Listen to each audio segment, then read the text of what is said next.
হাদিসে পাওয়া যায় বনি ইসরাইলের একজন বদমাশ ছিল, বদমাশ, যে নিজেকে নিজে মানুষ ভাবতো না, বলতো আমার চেয়ে কুকুর উত্তম, আর নিজেকে নিজে বলতো আমি কুকুর ইনসান। কেননা তার কর্ম এরকম ছিল যে প্রতিদিন সে ব্যভিচারের পিছনে, জিনার পিছনে বর্তমান টাকায় 50 থেকে 60 লক্ষ টাকা খরচ করত। আল্লাহ তাকে টাকার পাহাড় দিছিলেন। তো একদিন এক মেয়েকে ধরে নিয়ে আসছে, কামরায় ঢুকায়া দিয়া বলছে আমি প্রস্তুতি নিয়ে আসতেছি। যখন প্রস্তুতি নিয়ে আসছে তো দেখতেছে কোনায় বসা কাঁদতেছে, যারো কাতার কান্না, অজোরে কাঁদতেছে, বলতেছে কাঁদিস কেন? জোর করে তো আনি নাই, টাকা দিয়া নিয়ে আসছি। তো মেয়েটা বলতেছিল শুন কিফিল, তার নাম কিফিল ছিল, কিফিল, শুন কিফিল, আমি বাজারি মেয়ে না, আমি পেশাগত মেয়ে না যে আমার এটা পেশা বা আমি বাজারি।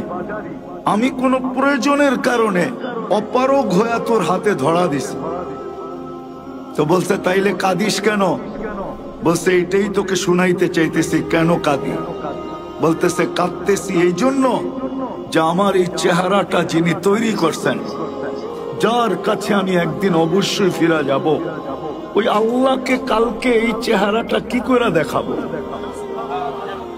মনে হয় বুঝাইতে পারি না আপনাদের।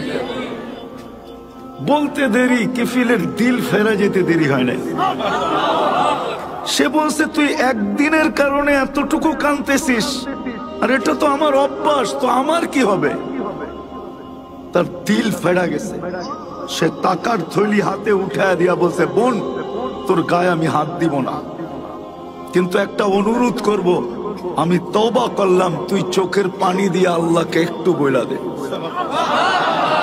রব্বে কাবার কসম, ওই রাত্রেই কিফিলের মৌত হয়েছে। সকালবেলা দরজায় সোনালী অক্ষরে লেখা উঠছে কদ গফার আল্লাহু লিকিফলিন, আল্লাহ কিফিলকে মাফ করে দিয়েছেন। হতে পারে অল্প কথা আমাদের আজকে, কথা অল্প হবে, লম্বা হবে না। যদি শোনার মতো শুনতে পারি কান দিয়া, দিলের কান দিয়া, তাহলে আজকে আমার বিশ্বাস যত যুবকের চেহারা আমি দেখতেছি, সমস্ত যুবকের জীবন পরিবর্তন হওয়ার জন্য এতটুকু যথেষ্ট হবে। আল্লাহ বলে তুই নিশ্চয় ছিলি, ফালা লাকা সিন্নুন তাক্তা, দাঁত তোর ছিল না, কোত্থেকে কাটবে? ওয়ালা লাকা লিসানুন তানতিক, জিহ্বা ছিল, বাক শক্তি ছিল না। ওয়ালা লাকা উযুনুন তাসমা, কান ছিল, শ্রবণ শক্তির কার্যকারিতা ছিল না। ওয়ালা লাকা আইনুন তানদুর, চক্ষু ছিল, দৃষ্টি শক্তির কার্যকারিতা ছিল না। ওয়ালা লাকা আকলুন তুমাইয়িজ, মগজ ছিল, ভালো মন্দ বুঝার ক্ষমতা ছিল না। ওয়ালা লাকা কলবুন তাতাফাক্কার, দিল ছিল, চিন্তা কি জিনিস তুমি জানতে না। ওয়ালা লাকা ইয়াদুন তাফতিশ, হাত ছিল, ধরার ক্ষমতা ছিল না। ওয়ালা লাকা রিজলুন তামশি, পাও ছিল, চলার ক্ষমতা ছিল না। কুনতা সাগীরা, বড় ছোটই ছিলা। কুনতা যায়ীফা, বড় দুর্বলই ছিলা। কুনতা জাহিলা, বড় অজ্ঞই ছিলা। তারপরে জিজ্ঞাসা করে আলাইসা কাযালিক, এরকম কি ছিল না? না ছিলাম না। কে সাজাইছে? এই জন্যই আমার কথা শুরু এটা।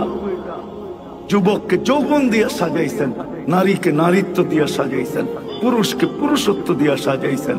শুধু এইখানেই শেষ না, সাজায় ছেড়া দেয় নাই। সাজানোর পরে যেইখানে দাঁড় করানোর দরকার ওইখানে না দাঁড় করায় দিছে। যেইখানে দাঁড় করাইলে ভাগ্য খুলবে, শুধু সাজায় জঙ্গলে ছেড়া দেয় নাই।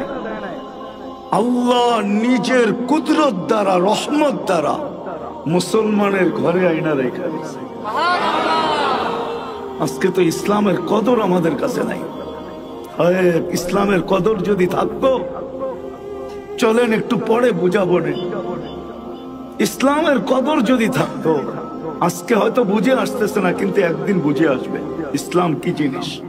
আজকে যুবক বোঝে না, আজকে মুসলমান বোঝে না ইসলাম কি জিনিস। একদিন বুঝবে, সত্য বুঝবে।